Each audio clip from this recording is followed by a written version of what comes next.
Hey, I think I'm on YouTube now. That's embarrassing. Let me see. Am I on YouTube now? I should be on YouTube now. Let's see.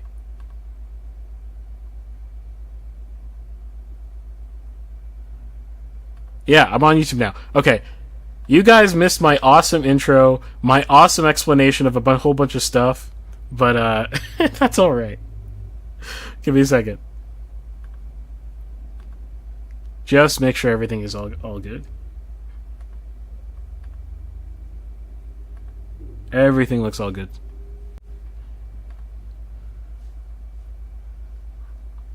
Okay, there we go. Okay.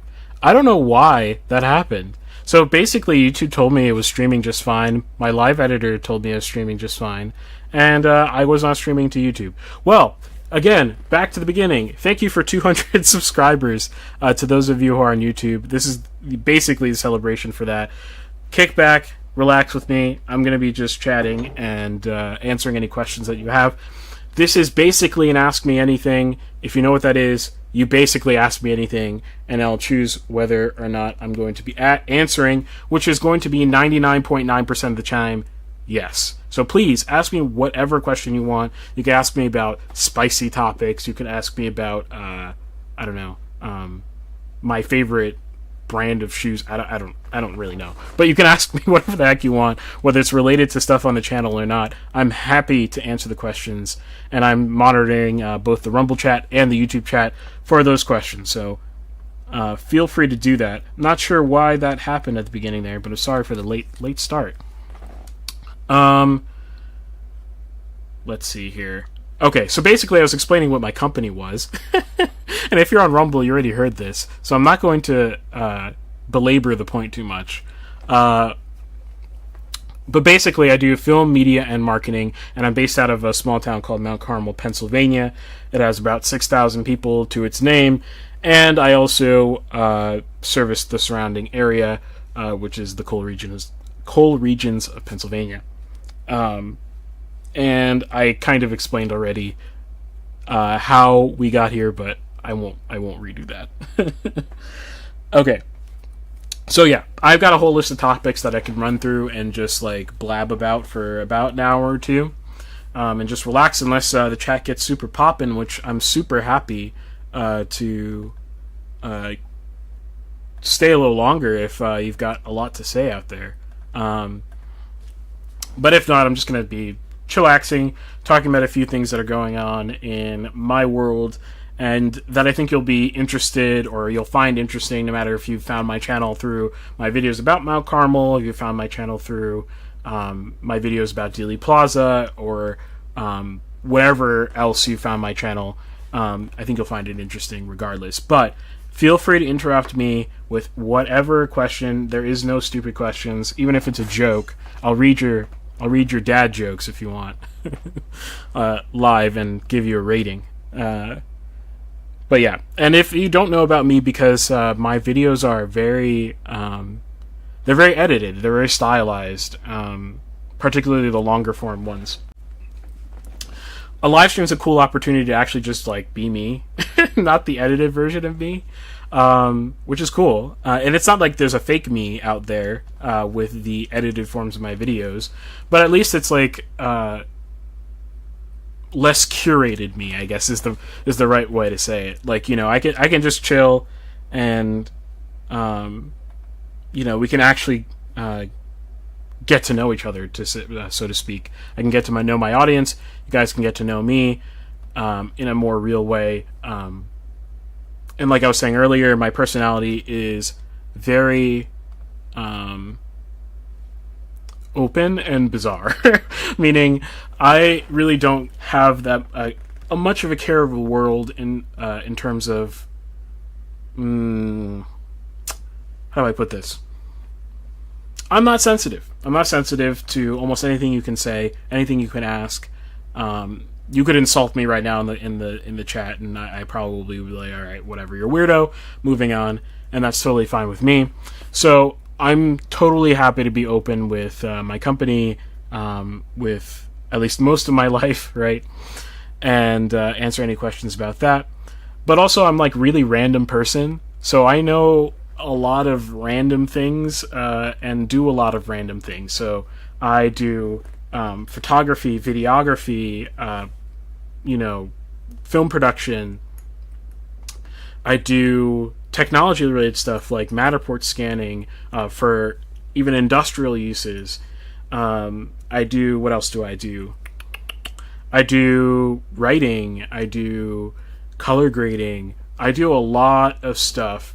And then I'm also interested in a lot of stuff. Like I'm an aviation nut. And what else? Like I love physics. I love particularly quantum physics.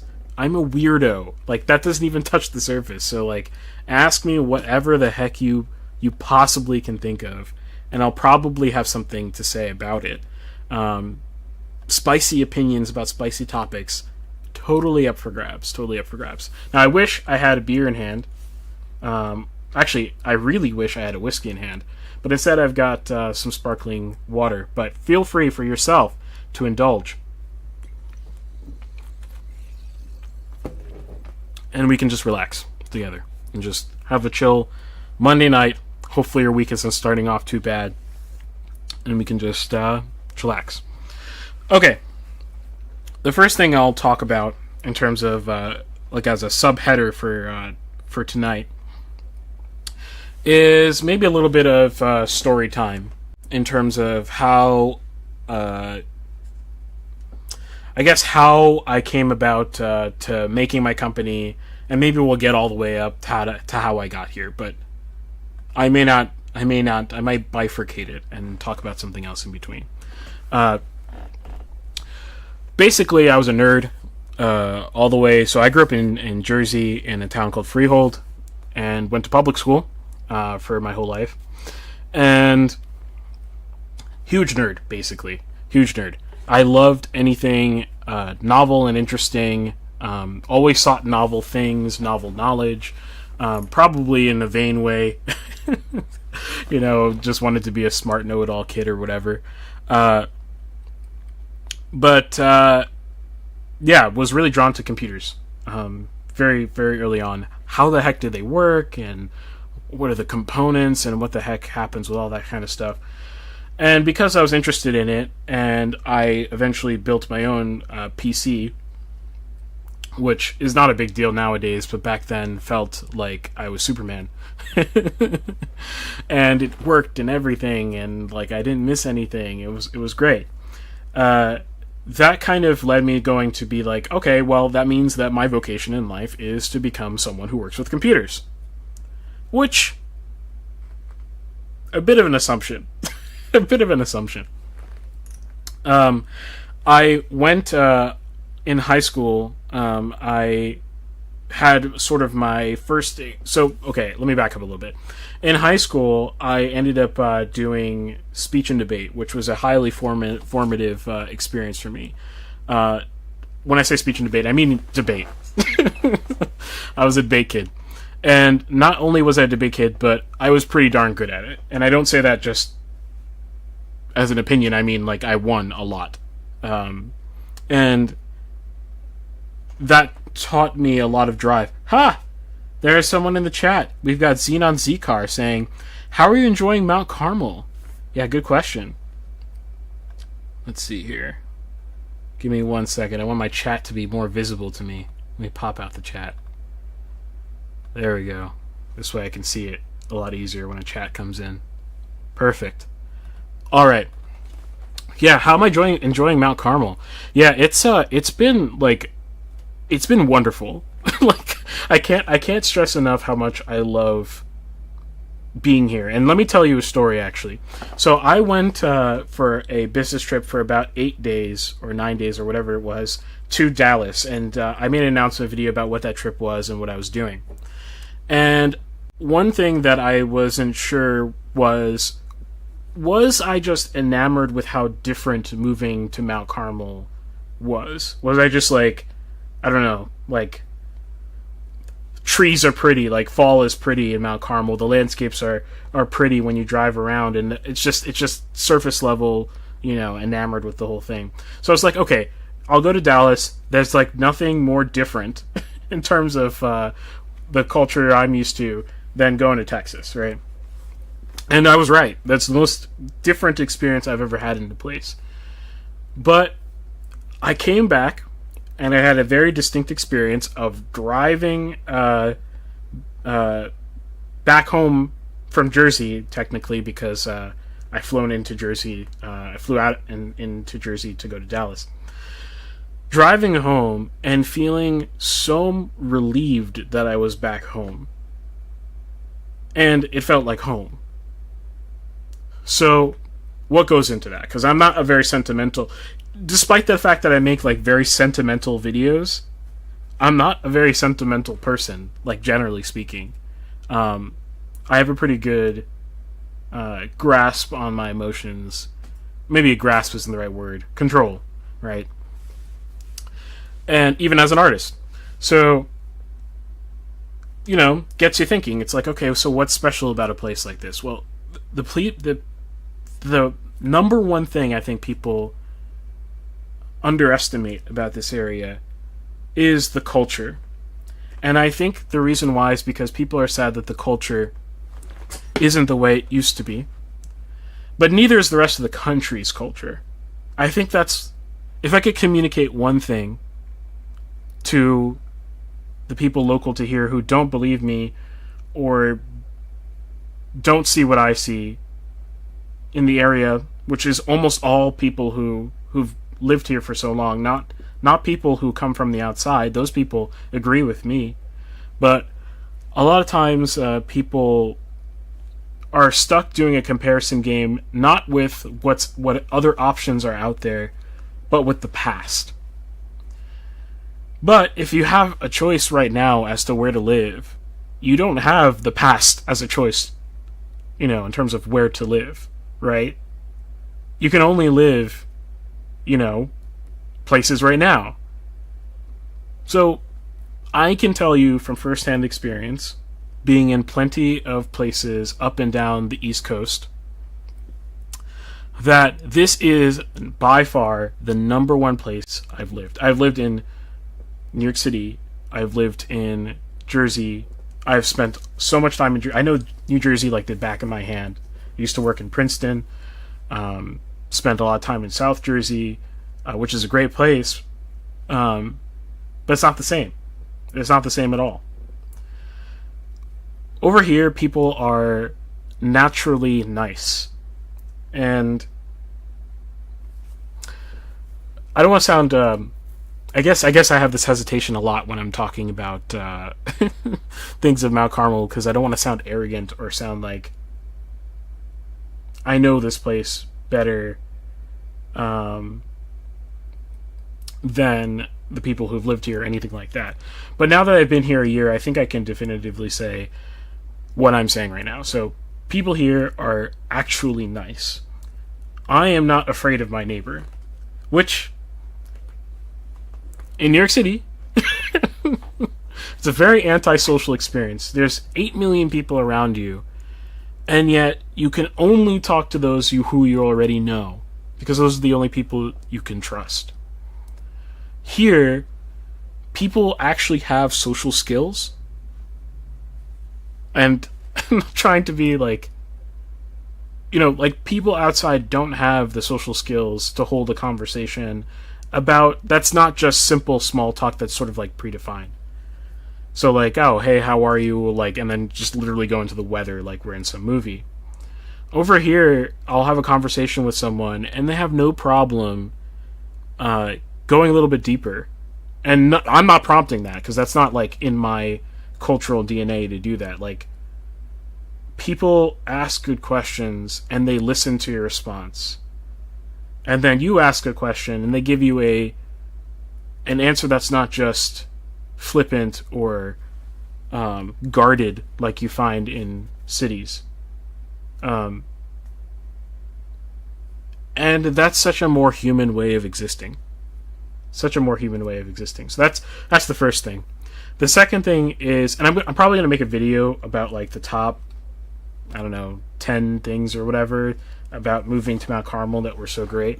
So I don't want to like ruin the material for that, but I guess the second thing I'll say is that my business is doing a lot better and my financial situation is a lot better. Again, if you're not going a lot, you know, out and away, if you're not living in the places where most people in this country live, you might not feel the fact that this area maybe has some of the best costs of living in the entire country. Some people know that, obviously, but some people, they're really surprised when I tell them how expensive, not just living in New York City, but just living anywhere is nowadays. Most people are, in New York City, you can't actually, and I guess this is an extreme example, but you can't actually survive off of one income. It's literally impossible. Rent will take your entire paycheck, and you won't have money for food or utilities. You need a second job. If you're married, you both are married with kids, you both are working jobs, and maybe dad's working 2 jobs. Right? It's pretty bad. And then what are you working for? To live in a city that smells like piss and has an increasing crime problem and has increasingly less economic opportunity, and they tax you to death. Right? So here I actually have the opportunity to do a couple things I never thought would be possible in the near term. One, buy a place and own it, and it not be a extreme burden to pay that mortgage every month. And as a young person, that's a huge deal. It's basically impossible in almost all places in this country right now. It's pretty insane. 2, my basic expenses are so much cheaper. So much cheaper. 3, the cost of doing business, in terms of taxes and, even like if in New York I'm going to go to a set, I probably have to cross 3 tolls because I was living in the Bronx, to get to the set. And tolls are expensive in New York. I mean, you were talking $5 tolls for the interborough tolls. They're probably more now. Or if you have a job that's in New Jersey, and to get across the bridge is $15, right? One way. That's pretty insane. That's pretty insane. So, or maybe it was $20. I can't even remember at this point. It was crazy. Parking is impossible. So you end up, in order to not be late to a job because you showed up 30 minutes early, but you have to drive around for 30 minutes to get a parking spot just to make it in time for your job. You get a parking ticket, which costs you $200. It's not a feasible living. We've got someone else in the chat. We've got Chris O'Leary, who says, saw you guys filming at one of the events on Oak Street. Wanted to say hi, but didn't get a good opportunity. Keep up the good work. Thank you so much, Chris. I appreciate that so very much. I have received almost nothing but love for the videos that I've been making. And the only reason I can keep doing it, because I don't make a single dime off of the videos that I make. I've made no direct dollars. I should say I am grateful that I've gotten business contacts because of the videos that I've made. But even then, if I took that money that from the business contacts and divided it out by the hours that I invested into making the videos that I make, it wouldn't make business sense. But it brings so much joy to so many people that it's like, as a filmmaker, that's kind of like the reason I like filmmaking is creating those special experiences for people. And so, for people to stop me and say a nice word or two, it really helps motivate me to keep going, because nothing else, I guess, dictates that I have to keep going, even though I'm very slow at it, because I've got to still, pay the bills and do other things. Let's say, thank you so much, Chris. Going back to Mount Carmel and things I love about it. Um, I'm also very free as a filmmaker. Um, oh yeah, Steph is in the chat. Steph is my wife, so she's saying thank you to you, Chris. uh, yeah, as a filmmaker too, it's also a lot easier to get just beautiful stuff naturally. Something that's unappreciated about the mountain areas in terms of filmmaking. Actually, this is a pitch. This is a pitch that I want to probably put a video together about as well, which is probably going to be something like top 10 people who would benefit from moving to Mount Carmel, who would like moving to Mount Carmel. And I'm going to pick 10, good types of people, obviously, because I only want good people to move here. But, filmmaker is definitely up there on the list. And one of the reasons why is because everything is so naturally layered. And I'm going to get a little technical on you. Don't tune out. This is something I love. I love filmmaking so very much. But one of the things that's really tough in terms of spontaneous shooting is just your background, right? Over here, like for example, if I'm filming on Oak Street, or if I'm filming out on one of the highways, no matter where I point the camera, there are layers. Meaning the backdrop likely has the ridges of the mountains, right? If in the fall, right, it's like the hillsides are on fire, right? So beautiful. If I'm out on the highways, if I point in any valley, I get multiple ridges and layers, right? I get an immediate depth-filled, layered look. And on top of that, the only reason to be in any place that's more filmmaking oriented, like LA or New York or Atlanta, these days, or maybe Nashville, is because of the connections. But those connections are drying up as the film industry continues to die, and the connections become less important because they can't get you jobs anymore. What becomes more important is the cost of production, right?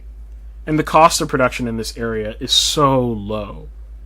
I would love to make either a short or a feature in the region one day, and demonstrate to a lot of people how much more feasible it is in this area. Xenon Zcar says, and by the way, check out his channel. He's got cool videos. Wish you could have filled some of our car club fall cruise. I know. Yes, I know. I actually had the thought, I think the other day. I was like, I remember that you had mentioned on one of my videos that you did a fall cruise, and then I completely forgot about it until the leaves had already died off, unfortunately. Which really sucks, because I would have had a blast doing that. But next year, if you could email me dates next year, I hope you didn't email me and I missed it. Then I feel really bad. But if you could email me next time, next year, I'm almost certainly going to be here still, God willing. That'd be great, and then we can put that together and have the sexiest,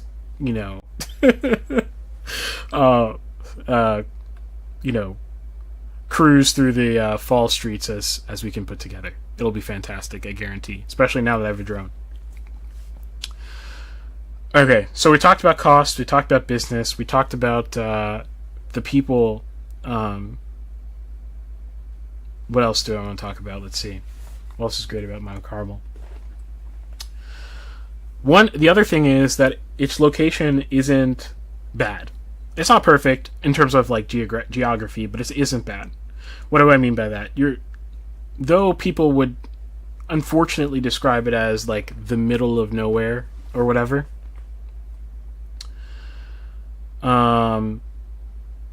Steph says, wish we could have two. The Dallas trip took up so much time. And all the filming pretty much stopped for the past few months. Yeah, exactly. That business trip took all my time. um, let's see here. Yeah, so what was I saying? Yeah, so we're close to pretty much anywhere where you would have to be, right? So we're close enough to Harrisburg. We're close enough to Philadelphia. We're close enough to. Not that I want to go to those places, but we're close enough. Like where if I had to do it for a business trip, I can, right? Or if I have to take a plane to go somewhere, airports are close and plentiful. It's close enough to Jersey. It's close enough to New York. Even it's not the worst, right?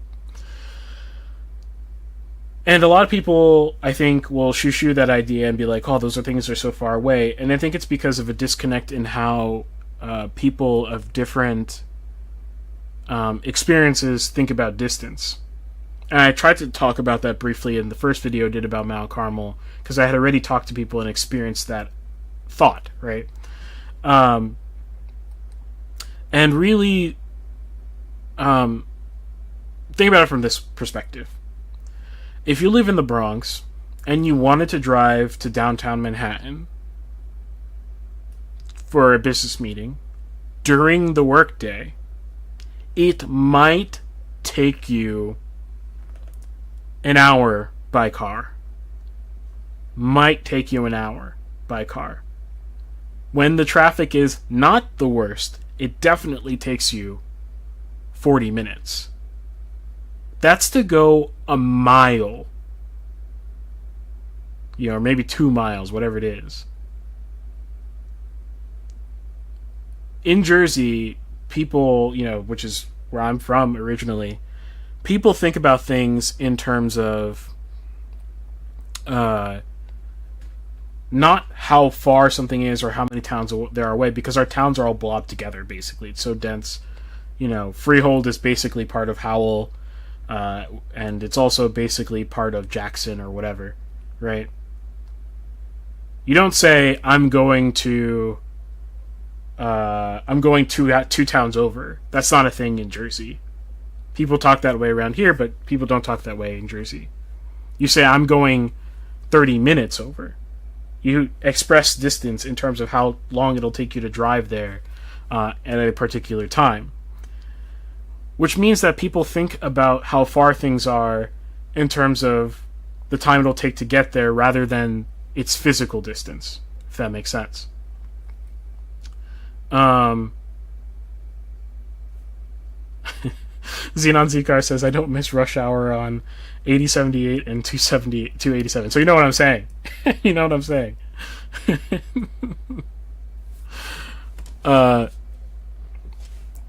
So, for example, one of the biggest things in talking to people locally here, and by the way, I'm not saying thinking that way is wrong.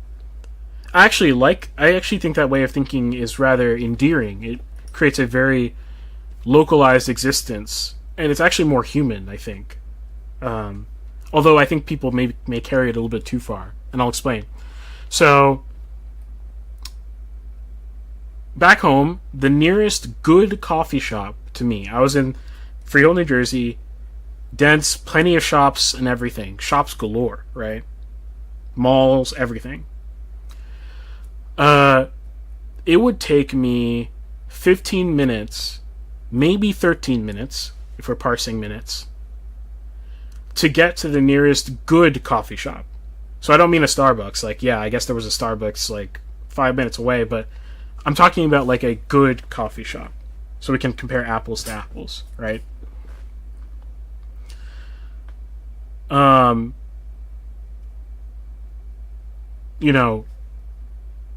It takes me 15 minutes to get to Profile Coffee from where I live in Mount Carmel.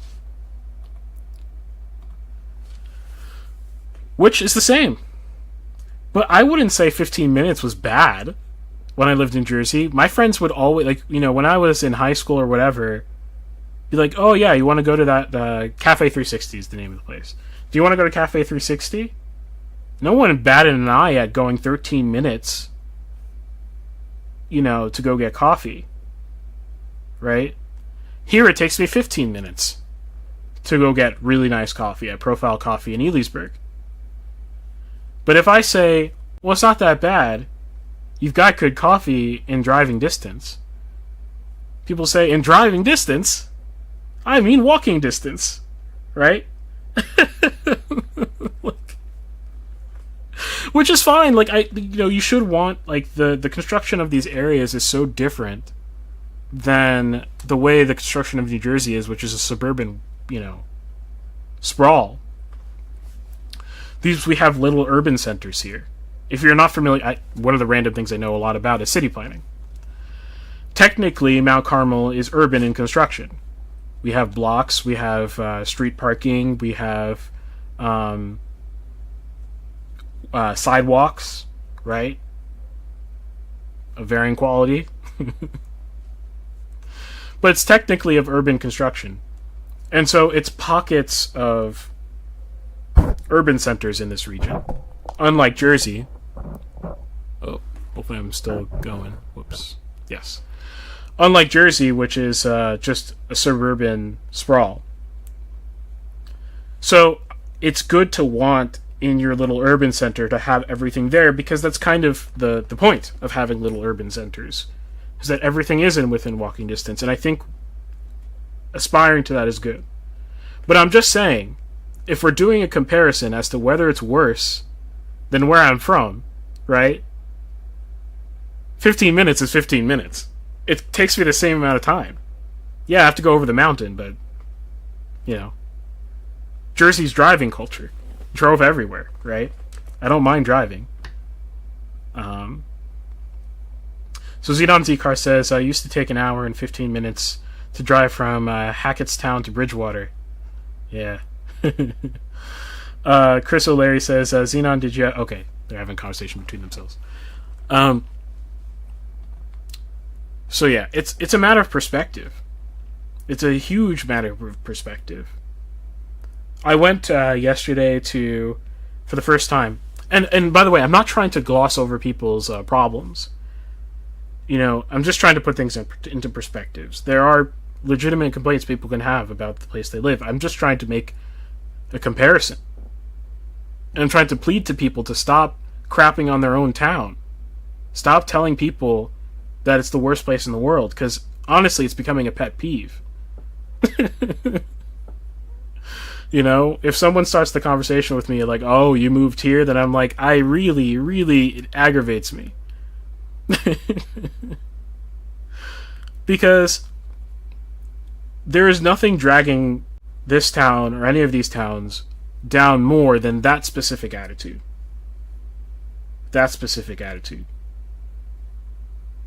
I'm going off on a tangent, but we're just chilling here anyway, so I might as well go off on the tangent. There's a house flipper. Evil term, I know. And I am not a fan of foreign landlords or anything like that either. So don't get out of my case. But, there was a house flipper I met at an open house. So I've been looking for a house to buy. And I found something that we have not gone through the whole process yet. And that will be a big reveal. I think some of you will be surprised as to what that looks like. But, at one of the open houses that I went to, I met a flipper, and I will vouch for him in the sense that, like, the flip that he did was one of the good flips. It wasn't like a Section 8 flip or something like this, right? Where you just do the bare minimum to make it livable. It was like an actual... They took the house from, like, unusable state and turned it into something that was mostly a good starter home for somebody. You might want to replace the paint, right? But, like, they actually put good appliances in there. They put quality stuff in there, right?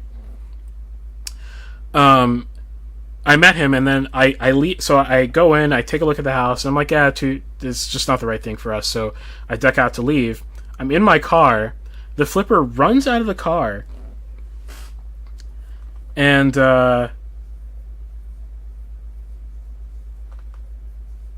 Spunky Chop says, "Come to Skid Row in L.A. and tell me it's not a complete shithole." Yeah, exactly. Exactly. Exactly.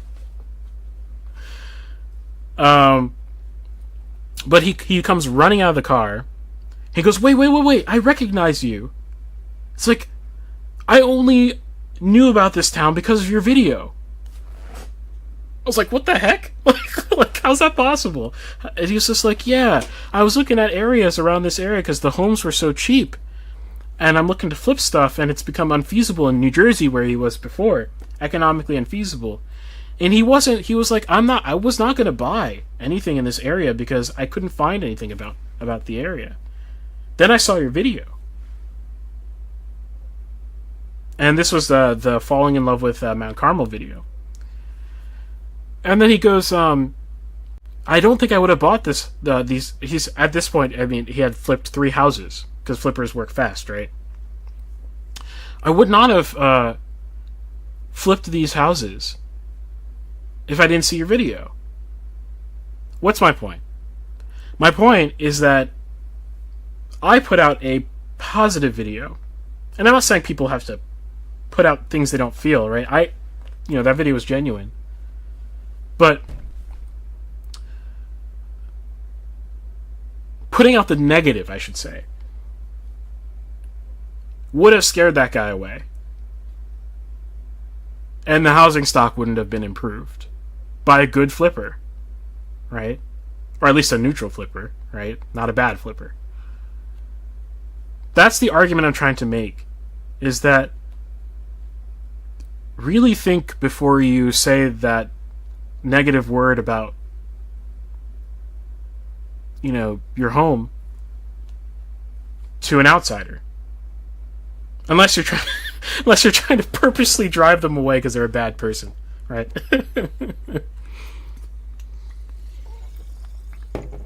But I can show you bad places. I've lived in Baltimore, freaking Baltimore, right?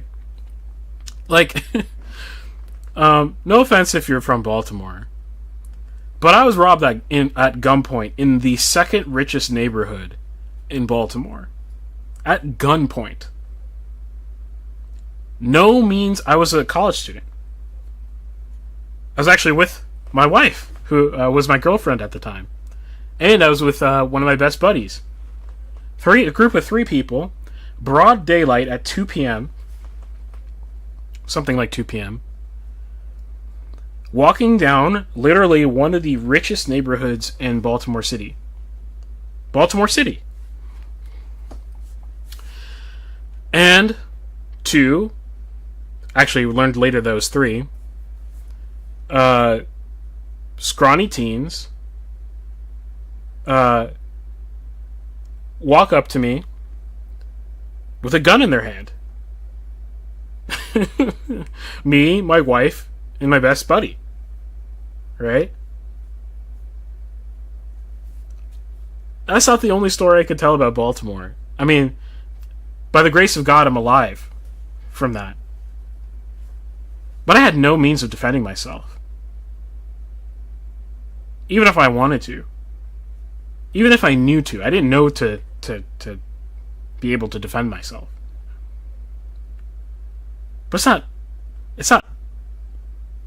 it's not even legal for you to contemplate, right? Doing such a thing in Baltimore. So, all I'm saying is, please, have perspective. Have perspective. A lot of people talk to me as if I've never lived in a bad place before. And I wonder how many people who would also love this place. I see them online. I see it on what's it called? I think on Nextdoor. That's what it's called. There's an app called Nextdoor where like you can, I don't know, talk to your neighbors and stuff. It's like a social media that's like localized. This is basically Facebook, but localized to a neighborhood. But I see people inquiring on Nextdoor coming from like Philly. I don't mean like Philly city folk. I mean like people who were just living in Philly because they happened to have a job. Now they've gone virtual and they're happy to go somewhere else. And putting their story on Nextdoor and being chastised by people for even thinking about moving here. You have no idea at all what kind of life that person was living in order to just keep a stupid high paying job that doesn't even pay them enough anymore. Right? I hope that makes sense. I hope I'm making sense to people. Spunky Chop says, great channel, man. Keep up the great work. Thank you very much. I really appreciate that. It's good people that keeps this going for me. 100%. Thank you for 200 subscribers, people. But yeah. So, the other thing I would like to say about that whole topic of losing the negativity is the negativity has caused people to not invest in their own town. I'm an outside person who happened to stay here when I thought I was going to be looking for a home in Lancaster. I was basically fleeing New York, which is a whole story for another day. But I was fleeing New York City. I didn't, not hospitable place. And I found this place basically by accident because there's cheap rent here. That's the whole story, right? So, just like I had the thought of like, wait, even just on the level of expense, that this place is so economical that it doesn't even really matter if I like it. This place is one in which I can financially survive. Just like I can go through that reasoning, so too will many, many, many people go through that reasoning when they can't afford their rent payments anymore as the economy continues to slump. What does that mean? That means that people will flood into these towns, and you will not have control over who those people are. They can be very malicious people. They can be foreign investors. It's hard to invest in real estate these days. If you're some random guy in LA, right? You've already tried leaving California to go into the, Boise, Idaho market. But even that's getting too expensive as people move there like crazy. So now what are you going to do?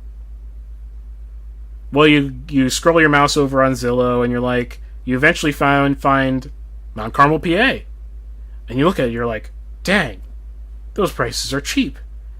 But the only thing holding you back is you have no idea what the area is like, and you're not going to take a flight to figure it out. Unless it is so hard to invest that is your only choice. That is your only choice, right? When things get that tough, places like this get bought. And I'm warning you right now, as best as I humanly can. I want to make videos on all this kind of stuff, but again, I don't make money off of these videos, so it's hard to justify spending so much time on it. Or more time than I am currently. I spend a lot of time on it, but more time than I currently am. And I want to do the numbers out, for you guys to see and understand what I'm saying in terms of like the numbers necessitate that this happens. This is not a choice, right? Well, if you haven't sufficiently, if the town hasn't sufficiently invested itself, if people haven't been, who have the means, right, haven't been taking their time to buy these old homes, fix them up themselves, or even buy up homes that are great already that go on the market and they have the means to buy them as a second property. If the town doesn't do it itself, other people will. And it's the one thing you can control is what you buy. And some people say I'm insane. I've said this to many people. Some people think I'm insane. Some people, they understand what I'm saying. But, if you think it's bad now in terms of foreign investors, vacant lots held by speculative people, I know the real estate business pretty well, not from a years of experience perspective, because I'm too young to have that kind of experience, but at least from a understanding perspective. So yeah, one day I'm going to do those numbers out for y'all, and you'll hopefully understand what I'm saying. Oh, did someone? Hold on, let's see here. I think someone reposted our live stream on the Facebook group, which is fantastic. It's fantastic. People here are so nice. Xenon Zcar says, invest in local business. There are some great small stores in the area. Stop shopping at Walmart and Home Depot. Sorry to hurt your ears, but this needs a clap. Stop shopping at Walmart and Home Depot. 100,000%. Stop it. Exactly. Support your local business. Like, okay, let me talk about something else. Some people have told me that there's corruption locally. Xenon Zcar says we just lost the Mount Carmel auto supply. I didn't know that. That's crazy. Yeah. It's really bad. But a lot of people have told me, hey, these areas are so corrupt, or these areas are, there's so much integration between the businesses and the local government. You don't know what corruption looks like. I guarantee. I went to Johns Hopkins University in Baltimore, and they practically were the city. They practically run the city of Baltimore into the ground on purpose, my opinion. They monopolize all the labor there by having tuition-fueled worker rates, right? That no one locally can compete with. So what do? They push out all competition and they form the city in their own image, right? That's basically what ends up happening. Let's bring that concept over here.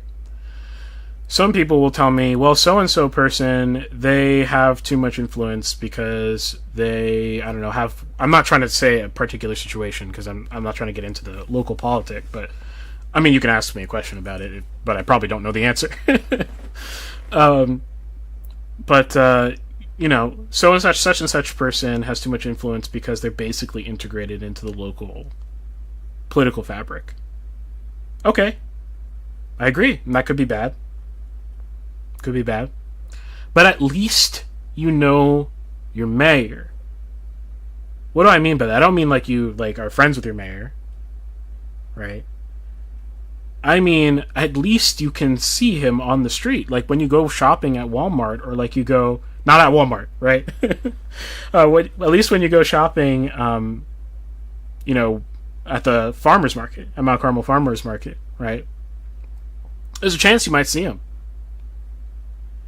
Guess what chance there is to see my mayor, not just in New York City, but in Freehold, New Jersey. Some random town in Jersey. 0. I never knew who that guy was. Not once. And there's way more corruption happening there. Because no one knows who these people are. Does that make sense? At least here, there's a great quote. One of my favorite authors is G.K. Chesterton, who is a 19th century, 19th, 20th century writer. He wrote a ton of stuff. And one of the things that he said is, keep your politicians close enough to kick them. What does he mean by that?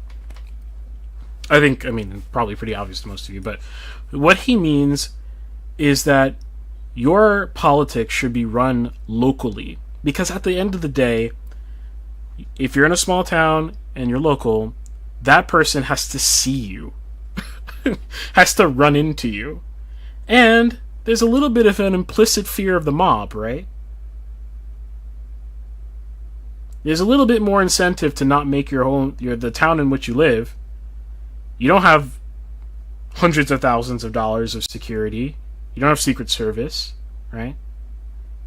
You gotta kind of, you know?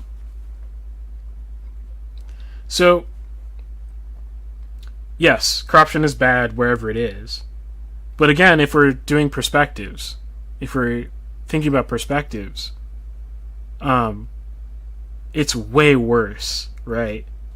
Way worse in places where you don't even know who runs the place. Way worse.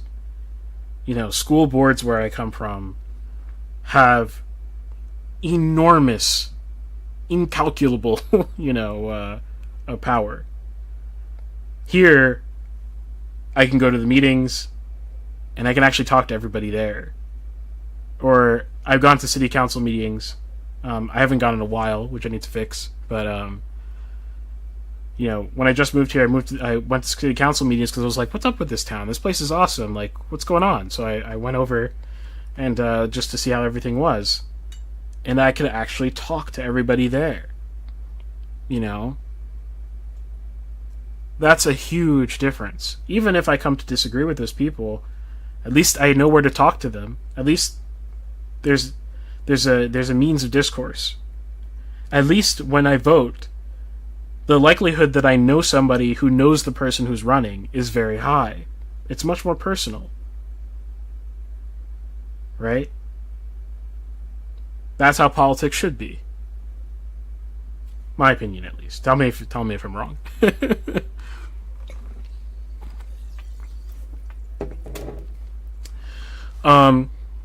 Same thing goes with business.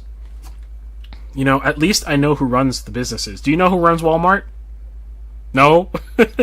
It's a huge, gigantic national chain. Do you know if that their business practices are benefiting your community ultimately? No, you don't know that. Right? Walmart could up and leave tomorrow and have no impact on Walmart. But it would be devastating as it stands right now to the local communities. Is that what you want to rest the future of the communities on? And I'm not saying I never stepped foot into Walmart, in case some of you are going, I've seen you in Walmart before. Because obviously I step foot in Walmart when I have to, but we really, really try not to, as much as we could possibly can. Xenon Zcar says, have a good night, stop by Xenon Zcar sometime. Yeah, I definitely will. I have to do that. 100%. 1000%. I'll definitely do that. Here, I'll write it down, actually. Have a good night, brother.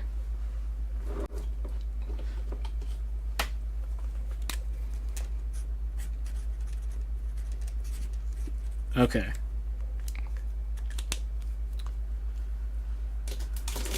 Alright, that's enough of me ranting about other people who have a lot of negative things to say. But if you're just tuning in, again, this is the 200 subscriber bash. I'm so happy that it's actually really hard to be a content creator these days. It really is. So I'm stoked that I have 200 subscribers, even though it's very humble and small or whatever. I'm super happy. I just wish I could put out more videos. So yeah. By the way, I will put a plug for one of my videos that underperformed, even though I thought a lot of people would like it. I don't know why it happened. Well, here, I'll pull it up through the magic of live editing. There we go. Magic. My channel. If you go to the videos tab here, there's a video that only has 100 views called A Summer Saturday in Flyover Country. I don't know if the titling is bad or people didn't understand what the video was going to be about or whatever, or it just didn't hit people's feeds, it didn't hit the algorithm the right way. I don't know. But if you haven't seen it yet, go check it out. It's a very different style. Maybe that's also why people didn't like it as much. but it's a much calmer style if you want to have a relaxing memory of what summer was like, right? If you want to remember what summer was like. But a lot of work into that one, so I don't know why that underperformed, but definitely check that one out. Okay, cool. If you're just tuning in too, we've had a few people stopping in, chatting, and all that kind of stuff. I really appreciate them very much. If you have any questions at all whatsoever about my experiences in Mount Carmel, any specific thing about my business, literally anything about anything, just my opinion on anything, what's my opinion on the most controversial topic you can think of. I really don't care. I will answer anything. I'm an open book with an asterisk on, if it's just hyper personal, like, I'm not going to answer some stuff that's like really, really, really, really personal. But those questions, you'd have to be a little bit of a weirdo, if you get what I mean, to be asking some of those questions, so I won't answer those. But, yeah, I'm going to definitely keep an eye on the chat here. Anything on Rumble? No. Okay, great. Fantastic. So let's see. What else can we talk about today? Let me know if you want to talk first about what I was talking about originally, which is how I became a filmmaker and media business owner. Or we could talk about the Dealey Plaza project that I just did in Dallas that probably a lot of people don't know that I did. Pretty large, like huge project in terms of scale. We're talking 400,000 square feet scanned via drone and via ground scanner, right? So if you want to explain what that was about, I can talk about the JFK assassination, whatever. Just let me know.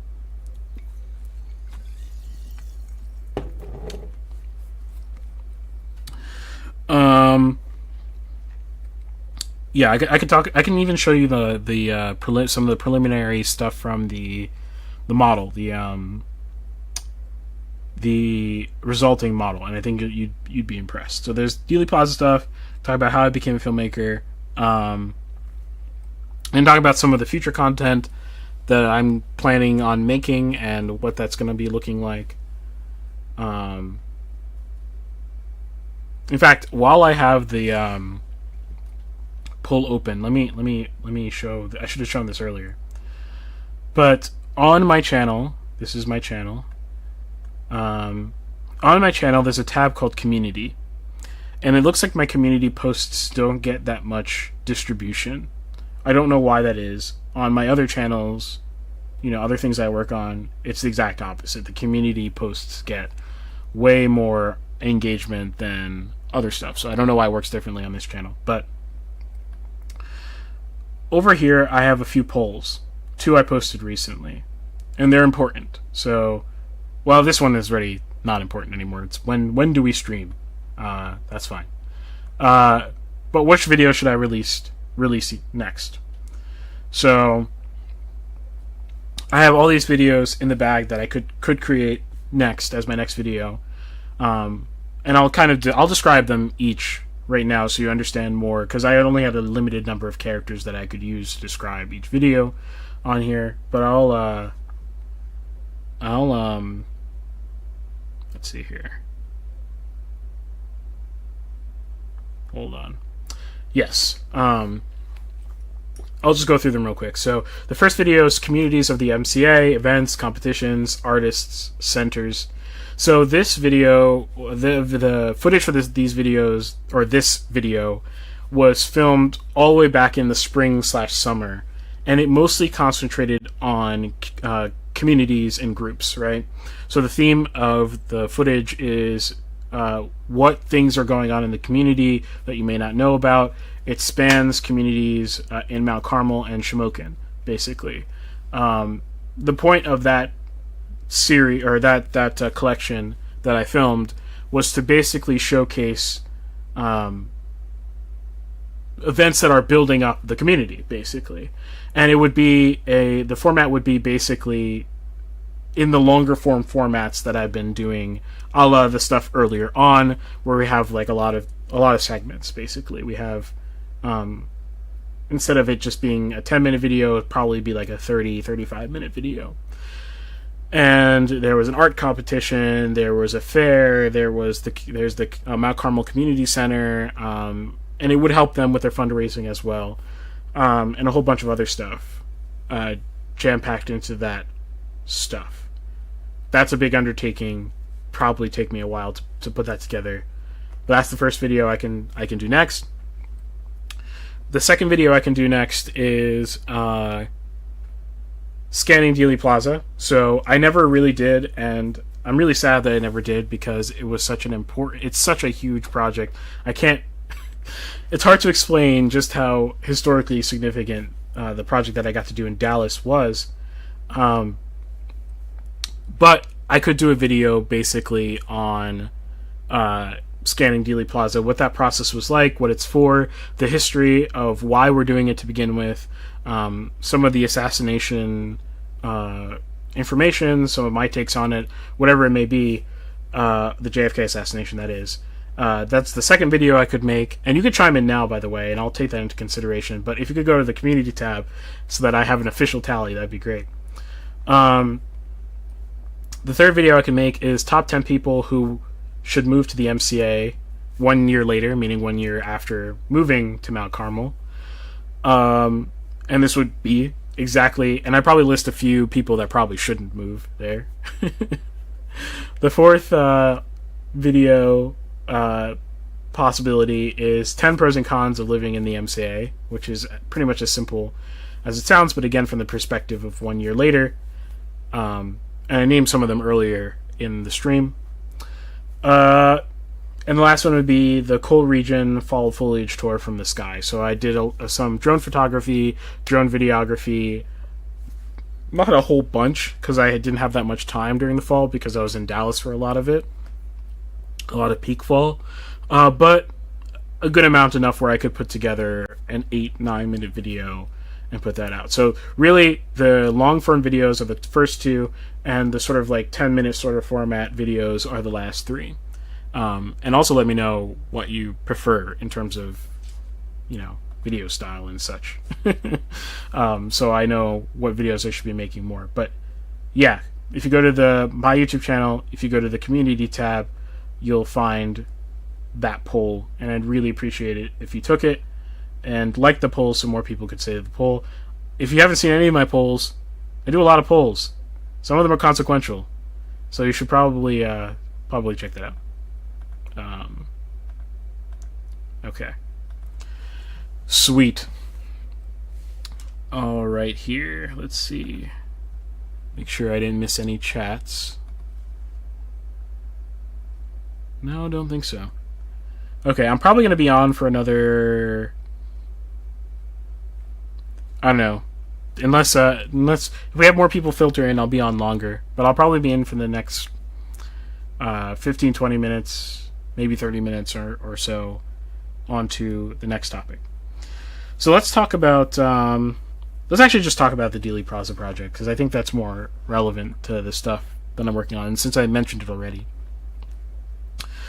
So basically, the story is I got interested in learning about the JFK assassination about a year, maybe a year and a half ago. There's a great YouTube channel called America's Untold Stories. Here, I'll type it in the chat so you know I can give them a shout out, because they're really fantastic. At least, well, they're really fantastic at covering this topic. So you can copy and paste that into, let's see here. Oh no, I did it bad. There we go. You can copy and paste that into YouTube, and you'll be able to find it. And on Rumble too, if you're on Rumble right now. But on one of their episodes, they mentioned in their sort of little news segment, it was a Q&A episode or whatever, they mentioned that Dealey Plaza was going to get destroyed. What does that mean? That means that Dealey Plaza has not changed pretty much at all, in no major way, since the assassination of President JFK, John F. Kennedy. Um, and there was a petition not too long ago from the Dallas Morning News. They hired a architect and the relevant other people to come up with a mock design for a memorializing of the space that would change basically the entire space. So it would change the way the triple overpass works if you've ever been to Dallas or whatever. It would change a lot of things, basically. And it's unclear whether those changes would be so significant that it would sort of tweak the way that you imagine how the space actually is. And it's really important, if you're ever interested in this topic, to understand intuitively what that space is like. Being in Dallas and being at Dealey Plaza is definitely different, very different for me, than seeing everything with my own eyes, taking in the space for what it is, and just having that sort of intuitive feel of the way the space works, right? It's better than pictures or anything like that. Better than videos even, right? I did a bunch of live streams actually from Dallas. They were largely a technological failure. I thought they'd be super cool because there would be 360 live streams. They turned out to be technologically disastrous because I had a cable that was super loose. It didn't want to stick in permanently into my 360 camera, so every time it came out, the stream would cut. And on YouTube, the way it deals with cut streams is it just kills your live stream and you can't resurrect it.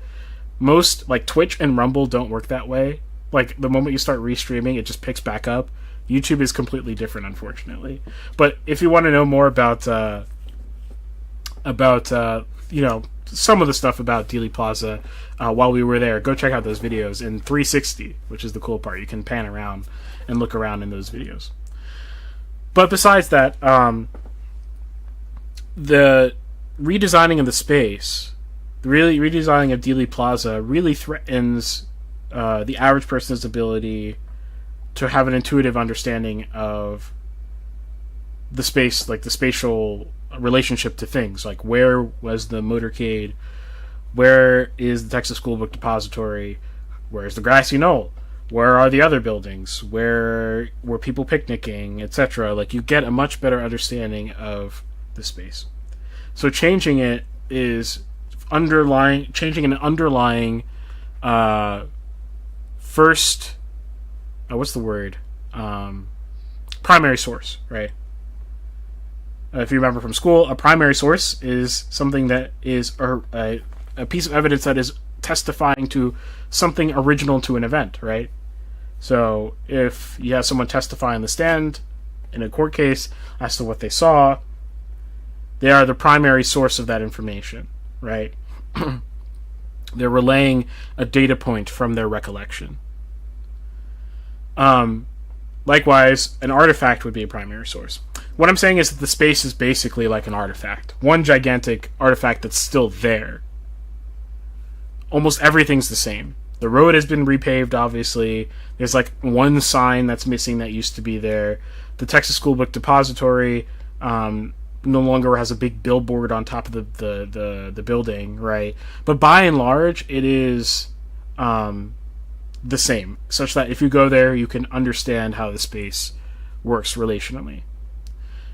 So, there's a lot of people who don't want to see the space change, for a very good reason, because you lose the primary source. A lot of people think that more ballistic analysis has been done on Dealey Plaza than has been done, meaning very little, almost none. Almost none. It's not like they had the ability to compute complex trajectories and bullets going through certain materials and stuff like this in the day. So that wasn't even possible back then. And then moving forward, you don't have much investment into solving that problem. Right? So to my knowledge, there was no existing 3D library, 3D data set that would encompass Dealey Plaza as a whole, so that you could run those ballistic models sometime later if someone down the line decided, hey, I have money to throw at this problem, I'm going to throw it at this problem and see if I can solve it, right? And that whole thing, it should be agnostic to your opinion on what happened on that day, right? Obviously, it's very controversial. I have my own opinions, and you feel free to ask me about them if you want to know them. But, it's not like you can fix that problem once they change the space. So what I did was say, okay, for realtors, what I do offer as a service is something called a 3D tour. If you've ever been on Zillow or whatever, and you click on tour, and you can click through, and it looks kind of 3D, you can click on the 3D, and then you get like a 3D model of the house. Yeah, I do those. In fact, the chances are if you see those around here, in Mount Carmel or in the surrounding towns, that's me. that's done that, right? So I basically put together a crowdfunding campaign to see if I could crowdfund the material costs of a trip to Dallas to digitally preserve the space, which is a gigantic undertaking. Like, usually what I'm doing is I'm scanning, 3,000 square foot homes, 2,000 square foot homes, 1,500 square foot homes, right? I think the biggest property I did locally was 7,000 square foot, which was one of the mansions in Shamokin on Sunbury Street. That actually it got a huge, it went viral for some reason on a Instagram account called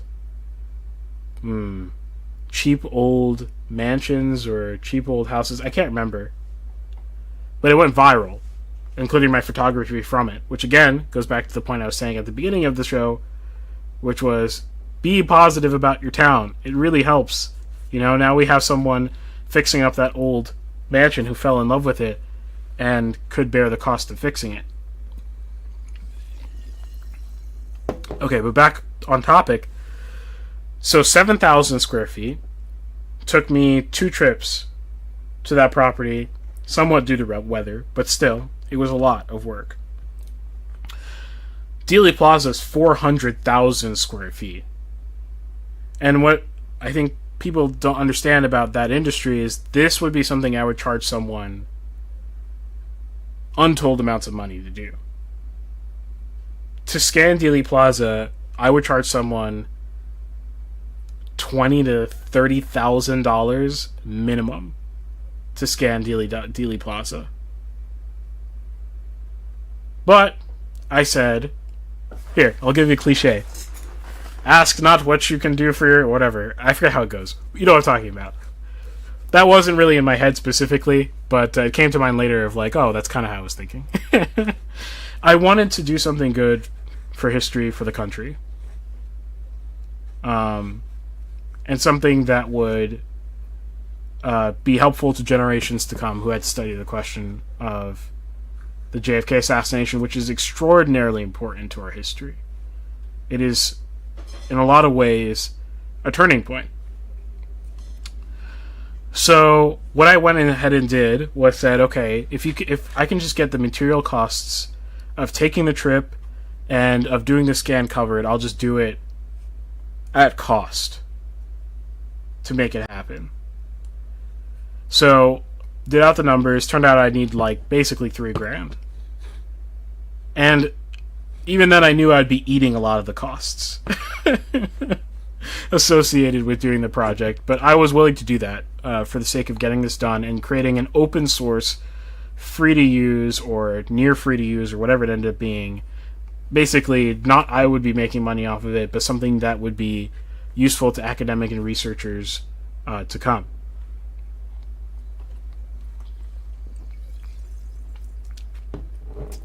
So I put out that crowdfunding thing, put it out in a few forums that I was aware of people who might be interested in it, and got $150. $150, which I kind of was expecting, but I just wanted to put the idea out there in case someone in case it would get traction and people would fund it. Um, so yeah, I did that. Then I went ahead and took one more stab at it before I called it dead in the water, whatever.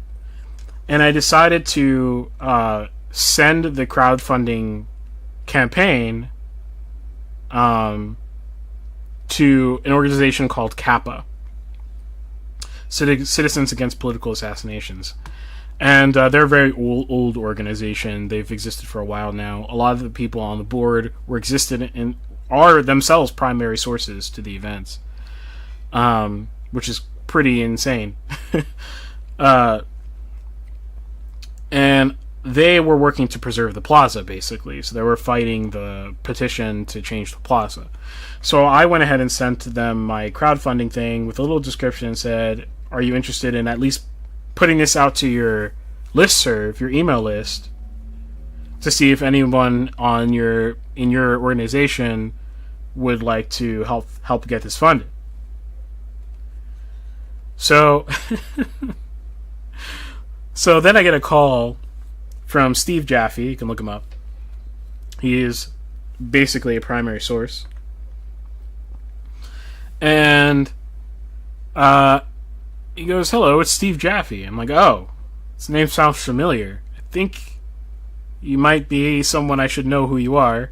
And I should have known who he was. Really nice guy. But he said, I think I can convince Kappa. He's an advisor to Kappa, and he had heard about the email. I think I can convince them to fund the whole thing. And I said, oh, well, this is happening. I think this is actually happening. So it took a while to actually finalize the terms of the deal and stuff like this. And I don't want to say them, but basically it's still not a profit. It's a non-profit endeavor. To get the whole thing funded and to get me out to Dallas to do that project. And that sucked 2 months of my life. not in a bad way, because I did it for the country. I did it to benefit history and to benefit the country. So I'm not complaining, because I asked for it. But 400,000 square feet done in a forensically methodical manner is very hard to do with just me and my wife. Which is why I wanted to live stream some of it, so I could show you what it was like to be doing it. But it was very hard. And it was 100 degrees. 100 degrees. Like, I'm not joking. I'm not exaggerating. Like, I want to say, 7 out of 9. I can't remember how many days we were there. 8 or 9 days. 7 out of 9 of the days were 100 degrees. Literally. I have a picture on my phone of my car's internal, or the car that I rented inside, that had an outdoor temperature. It said 99. So, and we had to be outside for hours and hours on end. Thankfully, we planned for the contingency of Texas being hot. So, we made a lot of preparations to that end, but it's still not very fun to be out hours and hours and hours in the Texas heat, 100 degrees, doing something that is not really, that is basically volunteering.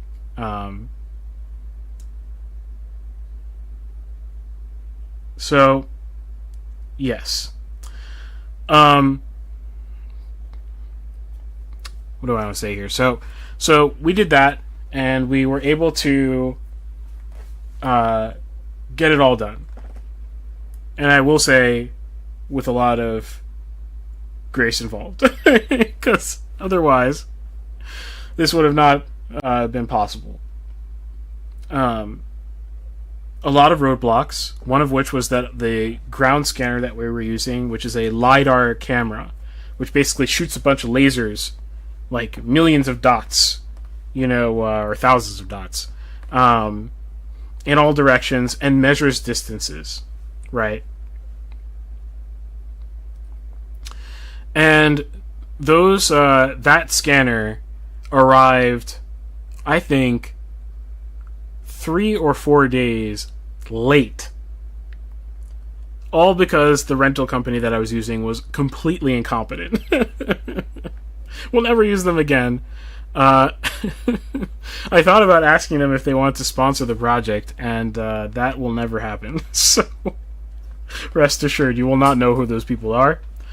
But they messed up my order and sent it to Mount Carmel. So they sent my LiDAR camera to Mount Carmel while I was in Dallas. Crazy stuff. And it's not like I can just go back to Dallas if this all goes through. Like, there's just not enough money for that. So I end up noticing it right as it's arriving to get shipped in Mount Carmel. So I frantically call the company. I have them fix the address. So actually, here I should say this: they put the wrong address. They put my billing address, right, as the shipping address, and I put a different shipping address, the Dallas shipping address, in my rental form. So this wasn't a me problem. They just put the billing address in by accident. I noticed that 2 days after I put in the order, which, hey, everyone makes mistakes in punching in numbers. So I contacted them. I said, hey, you messed up the what's it called? The address. And and they said, okay, we'll fix it. Then, while I'm in Dallas, I check the new shipping information. They've still sent it to Mount Carmel. Like, they changed the address to the same address. Pretty insane. So then I had them change it, which they could only do last minute. Like, I found out just in time, thank God. And then they had the thing rerouted to Dallas. And then they told me that they could do this overnight. And I was like, how are you going to get it from Mount Carmel to Dallas overnight? They're like, trust us.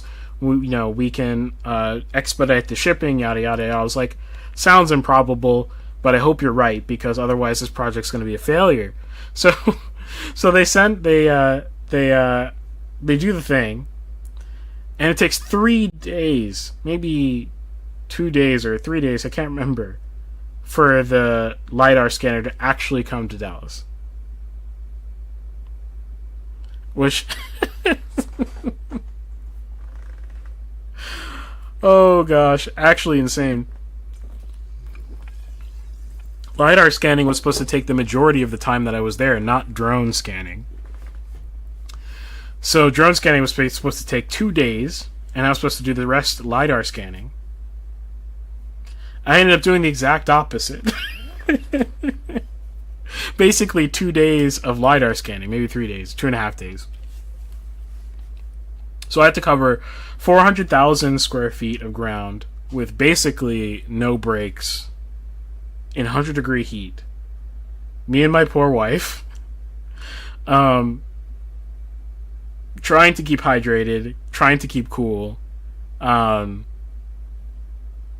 just moving this LiDAR scanner around and doing our whole forensic procedure to make sure everything would be alright.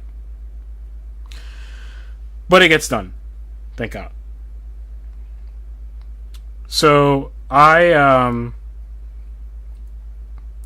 end up so we end up finishing that project, coming back home, and now we're sort of in the post-processing phase of things. In a week, hopefully I'll be done relatively soon. In a week, I'll be at the national conference in Pittsburgh, honoring another primary source, the coroner who did one of the first forensic autopsies of JFK. He's very old. He's 90-something. And he's finally retiring his job, so the conference will be happening in his hometown of Pittsburgh because he can't fly anymore. He's too frail, so he can't fly to Dallas, where they normally would do the conference. So I'll be speaking at that conference. Hopefully, I'll be able to live stream my talk, speech, whatever, presentation and demonstration of the data set, on the channel, if they let me. I've yet to square that away entirely with them. If not, I'll post a video of part of it later on. But it should be cool. I'm trying to do the thing in VR. Actually, I should show you my new toy.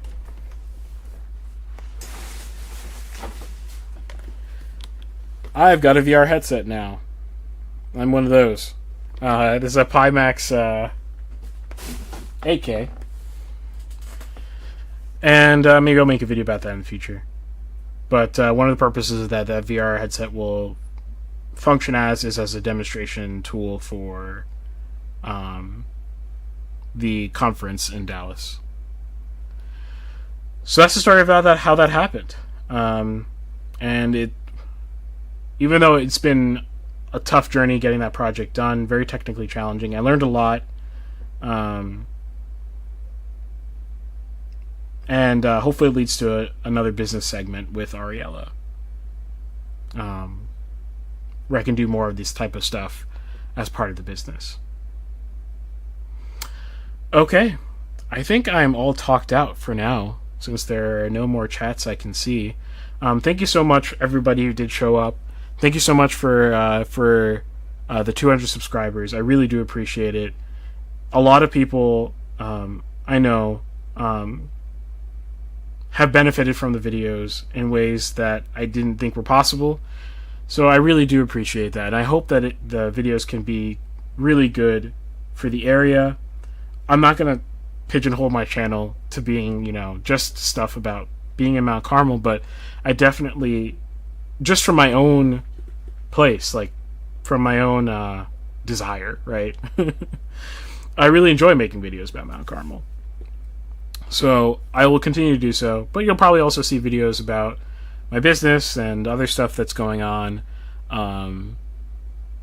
And hopefully I can do that with more frequency. Not entirely sure, but please, please, please, if you do appreciate the content, if you do appreciate anything you see here on the channel, beyond subscribing, which I'm very happy that you did, you can share these videos with someone who might like them.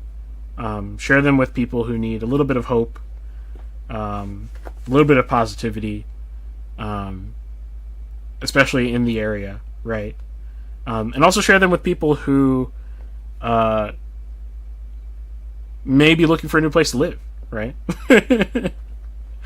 I know that these videos have been potentially persuasive to people I know in my life to come out here and live here, right?